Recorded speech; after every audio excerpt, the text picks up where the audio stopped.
live em nome do Senhor Jesus. Hoje me ausentei que eu tive prova na escola. Lembrei na segunda-feira, belo tempo para lembrar, mas graças a Deus foi tudo bem. Hoje quem vai ministrar sou eu, mas antes de começar, eu quero ler aqui Salmo 23:6, que fala assim: a felicidade e a misericórdia certamente me acompanharão todos os dias da minha vida, e habitarei na casa do Senhor por dias sem fim. Aqui nesse salmo ele faz alguns pedidos e ele termina tendo a certeza da vitória. É isso que nós precisamos ter, irmãos. Independente do que nós estejamos passando agora, nós temos que ter a certeza da vitória. Amém? Eu vou ler aqui 2 Reis, do capítulo 6, do versículo 15 ao 23, que fala assim: e quando o servo do homem de Deus havia se levantado cedo e saído, eis que um exército cercava a cidade, tanto com cavalos quanto com carruagem. E o seu servo disse a ele: ai, meu senhor, mestre, como faremos? E ele respondeu: não temas, porque aqueles que estão conosco são mais do que aqueles que estão com eles. E Eliseu orou e disse: Senhor, rogo-te que abra os olhos do moço. E ele viu. E eis que o monte estava cheio de cavalos e carruagens de fogo ao redor de Eliseu. E quando eles desceram até ele, Eliseu orou ao Senhor e disse: fere este povo, rogo-te, com cegueira. E ele os feriu com cegueira, segundo a palavra de Eliseu. E Eliseu disse-lhe: esse não é o caminho, nem é esta a cidade. Segui-me, e eu vos trarei até o homem a quem buscais. Ele, porém, conduziu-lhes até Samaria. E sucedeu, quando eles haviam chegado em Samaria, que Eliseu disse: Senhor, abre os olhos destes homens para que possam enxergar. E o Senhor abriu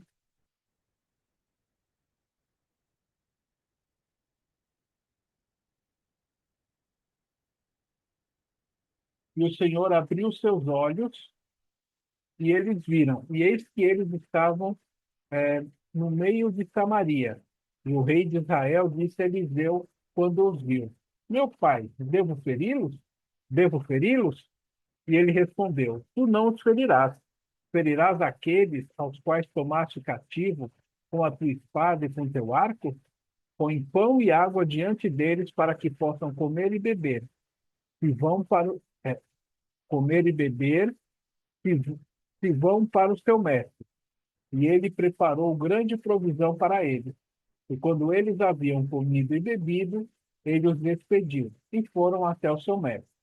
Assim, os bandos da Síria não mais adentraram a terra de Israel. Até aqui, irmãos. Senhor, eu peço nesse instante, Senhor, abra, Senhor, os nossos olhos e ouvidos espirituais, para que nós possamos compreender o que tu queres conosco nesta noite, Senhor.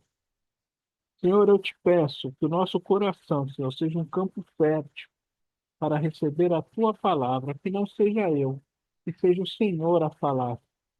Eu já te peço e te agradeço em nome de Jesus. Irmãos, quando eu oro, os irmãos que prestaram atenção no que eu falei, eu sempre falo para abrir os nossos olhos e ouvidos espirituais. Por quê?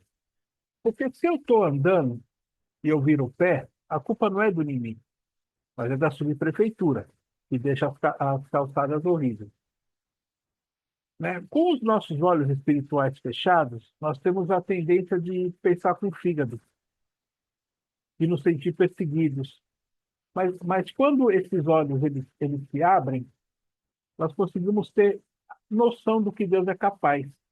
E isso também nos tranquiliza, né? E nos mantém no prumo, né? No rumo.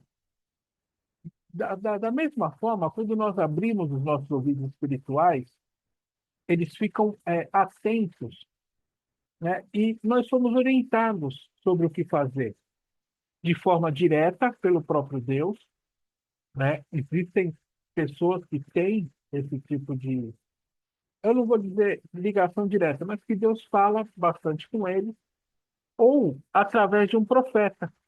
Isso pode ser num culto ao vivo, pode ser você está assistindo pela televisão um culto, pode ser por uma live, pode ser numa palavra que você assiste no YouTube, numa palavra na rádio, né? Eu me lembro quando eu era criança, às vezes de madrugada, às vezes eu ia dormir, passava alguns dias na casa de uma avó, e eu tinha um tio lá que ele tinha mais uma cama no quarto dele, eu dormia lá. E aí, de vez em quando, ele ficava lá no rádio AM, trocando as estações, aí eu ouvia um pouquinho do missionário Davi Miranda, do missionário Manuel de Melo. Era coisa rápida, porque ele estava procurando, ele era católico, ele estava procurando o rádio sertaneja para poder ouvir dormindo, mas você ouvia um pouquinho, né? E aí, depois de muitos anos, quando eu trabalhava no McDonald's de madrugada, em algumas lojas eu tinha o costume de deixar o rádio na Universal de madrugada e ficava lá trabalhando, entendeu? E isso tem o poder, né, de mudar uma vida. Porque às vezes você está perdido, às vezes você não sabe o que você faz. E aí você ouve uma palavra. E às vezes essa palavra, ela te toca. É uma pena que eu não me lembro, mas eu sei que uma vez eu ouvi um pastor pregando e ele dizendo que estavam fazendo um filme, né, sobre a história de um pastor inglês. E aí tinha uma hora que o ator que estava interpretando o pastor, ele tinha que ler uma palavra, né? Tinha que fazer uma pregação. E falou que quando esse ator acabou de ler o discurso, acabou de pregar, e ele olhava em volta, a equipe inteira estava chorando. A equipe inteira estava prostrada. Uma parte da equipe aceitou a Jesus, né? Um discurso que foi escrito 250, 300 anos antes, ainda estava fazendo efeito porque era a palavra de Deus que se renova a cada dia. E aí, nós temos duas situações nessa palavra que eu falei aqui. Do versículo 15 até o 17, você tem um bando que foi para cima do profeta, né? Para que ele trabalhasse com o rei da Síria, ou no mínimo dar uma pressão para que ele não falasse nada ao rei de Israel. Por quê? O rei da Síria, ele queria invadir Israel. Só que Deus chegava e revelava os planos. A Eliseu que revelava os planos ao rei. Aí teve uma hora que o rei ficou tão pistola que ele falava: Meu, eu estou sendo traído. Não é possível que esse cara saiba tudo que eu vou fazer. E aí uma das pessoas falou: Não, não é isso. O senhor não tem nenhum traíra aqui, tem nenhum X9 aqui. O que existe é um profeta em Israel, e esse profeta, Deus usa ele. Deus fala com ele. Aí ele falou: Então eu quero esse profeta aqui. E aí ele foi lá. Só que esses homens, né, o ser humano, quando ele é usado pelo inimigo, se ele não tiver nenhuma ligação, nenhum pacto e nada mais profundo, ele não consegue ter noção do que é o mundo espiritual. Então, os olhos dele estão fechados. Assim como os olhos do menino estavam fechados, apesar dele ser assistente de Eliseu, ajudante de Eliseu, ele estava com os olhos fechados. E aí ele orou e pediu para que Deus abrisse os olhos do menino. E aí você veja, você tinha uma série de, de cavalos, de cavaleiros, de carruagens de fogo em volta, muito maior do que tinha lá, só que eles não atacaram.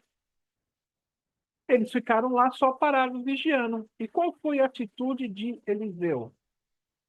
Orar para que fechasse os olhos dele.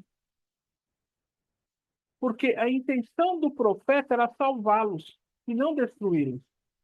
Ele poderia muito bem falar, galera, desce o sarrafo e todos seriam destruídos, mas não, ele queria salvá-los.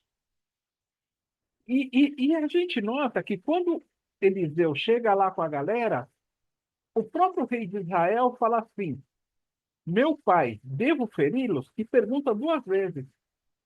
E a resposta dele e a nossa, no nosso caso, deveria, nesse caso, ser assim: o versículo 22. Tu não os ferirás. Feririas tu aqueles aos quais tomaste cativo com a tua espada e com teu arco? Põe pão e água diante deles, para que possam comer e beber e se vão de volta para o seu mestre. Carnalmente falando, o irmão não passaria a espada naquele monte de pescocinhos? Se eu sou o rei de Israel, eu ia primeiro matar todo mundo, depois eu ia perguntar. Aí Eliseu ia falar, mas rei, não era isso, pelo amor de Deus. Aí ia falar, opa, desculpa aí, foi mal. O que eu quero dizer é que, às vezes, Deus nos entrega uma situação e a nossa decisão vai interferir na vida de uma pessoa ou de muitas pessoas. E essa, e mediante isso, a gente tem que pedir orientação. E a gente só vai saber que a gente está com os olhos e os ouvidos espirituais abertos quando a gente conseguir ouvir, quando a gente tiver o discernimento. Mas aí, quando Deus não fala direto com a gente, nós temos liderança para a gente conversar, para a gente se aconselhar. Veja que o rei de Israel chamou o profeta de pai. E aí eu quero dar o exemplo de um evangelista chamado Billy Graham, um evangelista americano, e ele aconselhou 12 presidentes, de 1945 até 2017. Todos os presidentes ele teve relacionamento. Ele foi conhecido como um evangelista dos presidentes. Harry Truman, Eisenhower, J. F. Kennedy, Lyndon Johnson, Nixon, Ford, Jimmy Carter, Ronald Reagan, o Jorge pai e Jorge filho, Bill Clinton, Barack Obama. Todos esses, em maior ou menor grau, tiveram relacionamento com Billy Graham. E aí eu quero me ater, mediante esses versículos do 15 ao 17, a dois presidentes em especial, né? Que aí é mais ou menos assim. Eu quero comparar esses dois presidentes com uma passagem de Marcos 9, do 38 ao 40, que fala assim: então João declarou: mestre, vimos um homem expulsando demônios em teu nome e procurando impedi-lo, e procuramos impedi-lo, porque ele não era um dos nossos. Jesus, porém, respondeu: não o impeçam, pois ninguém que faça um milagre em meu nome pode falar mal de mim logo em seguida. Quem não é contra nós está a nosso favor. Por que eu estou dizendo isso? É, John Kennedy, ele era católico, né? E isso não o impediu de conversar com o Billy Graham, não o impediu de se aconselhar com o Billy Graham. Ele tinha noção de que Billy Graham era usado por Deus, e ele não se furtava de conversar com ele. E aí, irmãos, quantas pessoas que não são evangélicas nos pedem conselhos, nos pedem orações? Para quantas pessoas aqui na semana de oração a gente pede e elas recebem milagre? Um outro exemplo, agora é o exemplo contrário. Ronald Reagan, ele era evangélico. Aí, no final dos anos 80, ele se uniu com uma anglicana, que é a Margaret Thatcher, a Dama de Ferro, e ao Papa da época, que é o Karol Wojtyła, né, o João Paulo II. E eles juntos, na mesma fé, e aí eu quero repetir isso, na mesma fé, foram responsáveis pela queda do comunismo no mundo todo naquela época. Entendeu? Assim, é, eu sou cristão, eu sou do Ministério Graça do Senhor Jesus, Aí alguém de uma outra denominação vem conversar comigo, eu falo, não, não, não, irmão, você não conhece a verdade, ali onde eu estou é a verdade. Não, não. Um católico, eu tinha conversas de horas com meu tio, que era católico, aqueles católicos de ficar sentado do lado do rádio, com um terço na mão, e rezando, e rezando, e rezando. Eu ficava horas conversando sobre a Bíblia com ele. E o fato dele ser católico e eu ter virado cristão não nos impediu de conversar. E num mundo como o de hoje, onde qualquer coisa é motivo para você brigar com a pessoa, é muito importante a gente manter isso. Quando a gente consegue, em Deus, tratar bem aquele que prejudica a gente, quando ele precisa de nós, quando a gente consegue dar a outra face, a gente acha paz por parte da pessoa, por um tempo, mesmo que um tempo pequeno. E ele, o Senhor, ele é louvado através da nossa vida. Eu me lembro de um caso, de uma vez, a minha mãe contando, que uma vizinha chegou, bateu na porta dela pedindo uma ajuda, e ela foi e ajudou. Aí depois ela foi, confidenciou com a minha mãe e falou: Nossa, irmã, a senhora foi tão prestativa, ela era cristã também. Quando eu me mudei para cá, falaram que de maneira nenhuma eu chegasse perto da senhora e da sua família, que vocês eram os maiores encrenqueiros do prédio. Quem conheceu a minha mãe sabe como que ela era. Ela era tinhosa, mas ela tinha um coração absurdo. Só que qual que era a encrenca que os meus pais faziam? A encrenca que os meus pais faziam era o seguinte: mesmo após 25, 30, 35 anos de casado, eles saíam de mãos dadas quando eles iam sair. E aí, quando meu pai se converteu, aí ele segurava a minha mãe numa mão e a Bíblia na outra.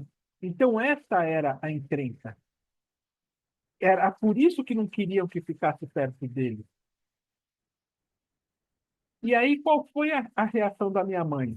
Foi chamar a vizinha e perguntar quem foi que comentou? Foi chamar uma reunião do prédio e tentar colocar tudo em pratos limpos? Não, ela continuou na dela e Deus fez o resto, né? Mais um fato interessante aqui no relacionamento de Billy Graham, um dos presidentes, o Eisenhower, foi que ele encorajou esse presidente a buscar uma vida espiritual mais ativa e a enfatizar a importância da fé na vida pública. Para quem mora no Brasil hoje é algo meio impensável, né? Você vê uma pessoa, um presidente fazendo um discurso falando sobre a importância da fé na vida pública. E isso foi tão importante na vida desse presidente que ele adicionou a palavra under God, ou sob Deus, né, em português, no juramento de fidelidade dos Estados Unidos quando ele assumiu, né? E aí, para encerrar e pedir para os irmãos que puderem me ajudar nesse momento de oração, abrir os microfones, eu quero ler novamente o versículo 23, né? Que ele fala assim: E ele preparou uma grande provisão para eles. E quando eles haviam comido e bebido, ele os despediu e foram até seu mestre. Assim, os bandos da Síria não mais adentraram a terra de Israel. Ou seja, né, aí acabou aqui, né, o versículo, e aí eu falo, os irmãos, ou seja, quem foi fazer o mal, recebeu o bem. Quem foi fazer o mal, depois do que aconteceu, nunca mais voltaram para a terra de Israel. E quem sabe não é isso que vai acontecer com os nossos inimigos, com os nossos perseguidores, assim que eles conhecerem o amor de Cristo através de nós. Provavelmente, E eu creio que eles podem nos deixar em paz para nós tocarmos as nossas vidas. Às vezes a gente não precisa falar. Às vezes só um abraço já é suficiente. Eu falei que uma vez eu trabalhava aqui na balada, aqui embaixo, e eu tenho como por hábito ah, cumprimentar os meus amigos dando ósculo, independente de serem cristãos ou não. São meus amigos, eu cumprimento com ósculo. E esse rapaz, eu sabia que ele era cristão também, era cabeleireiro, também estava desviado, estava longe da igreja, a gente estava lá trabalhando. Aí eu peguei, cumprimentei ele, falei, oi, dei um ósculo nele. Aí no final da noite, já quase amanhecendo, já, ele olhou assim para mim e falou, Luciano, ó, eu não sei se foi Deus que mandou você fazer isso, mas eu sei que a minha noite foi diferente depois de você ter me cumprimentado daquela forma. É aquilo. Às vezes você está fazendo algo e você não entende por que que você está fazendo esse algo, mas você tem que fazer. Como eu testemunhei domingo, como eu testemunhei domingo, eu falei, por que que eu estou acordando todo dia às 4h15 da manhã? Ao invés de virar para o outro lado, eu comecei a orar. Orei durante uma semana e no final daquela semana o Júlio foi atropelado. E eu creio que foi leve devido às orações. Então, irmãos, se o que está acontecendo na sua vida agora você não consegue compreender, apenas tenha essa certeza. Tudo que acontece na vida ou é permissão de Deus ou é vontade de Deus. Não existe uma terceira opção.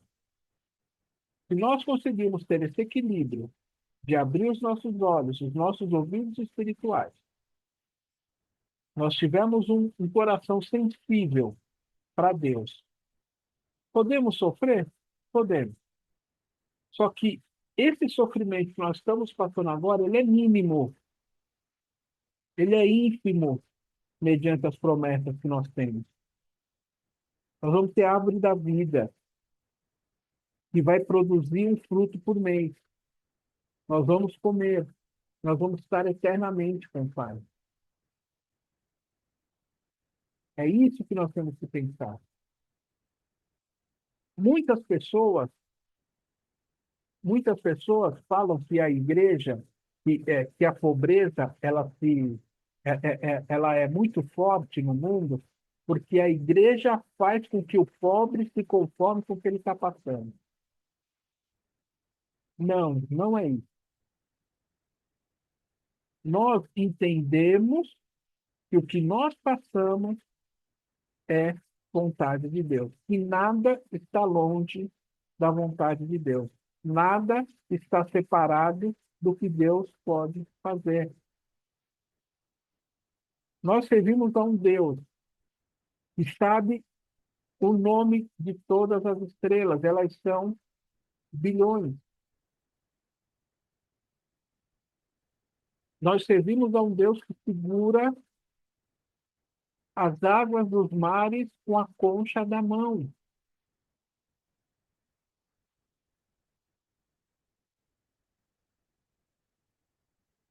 Tem um lugar, tem uma rua de ouro e de cristal que está esperando a gente. O nosso Senhor Jesus Cristo, nosso irmão mais velho, o nosso coerdeiro, ele está lá construindo casas para nós.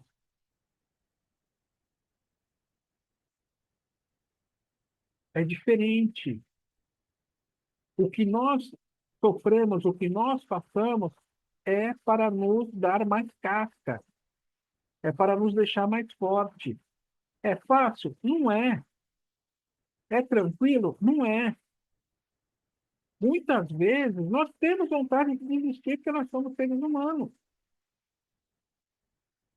Se o próprio Jesus Cristo disse para Deus, passa de mim esse cálice, por que que nós não podemos falar? isso também às vezes. Só que ele emendou, e essa tem que ser também a nossa postura. Se for possível, passa de mim esse cálice, porém, seja feita a tua vontade. Porque se você for contra a vontade de Deus,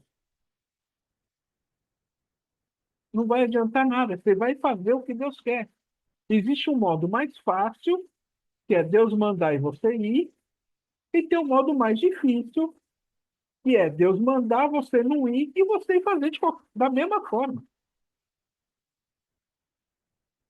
Abraão, pega a tua família, pega as tuas coisas, sai da tua terra e vai para o lugar que uma hora eu vou te falar qual que é. O que o cara fez? Catou as coisas e foi.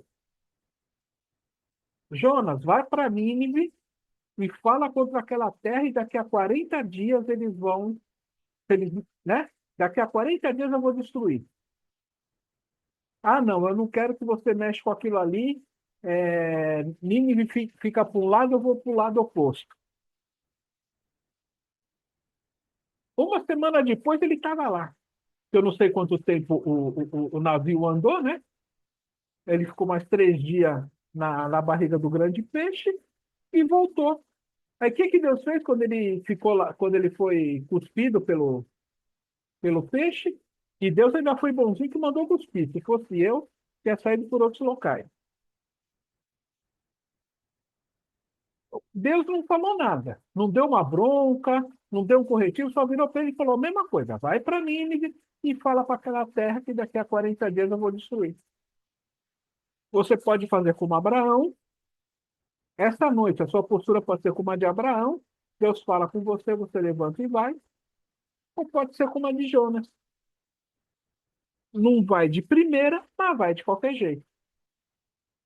Amém, irmãos? Eu quero agradecer a oportunidade em nome de Jesus e pedir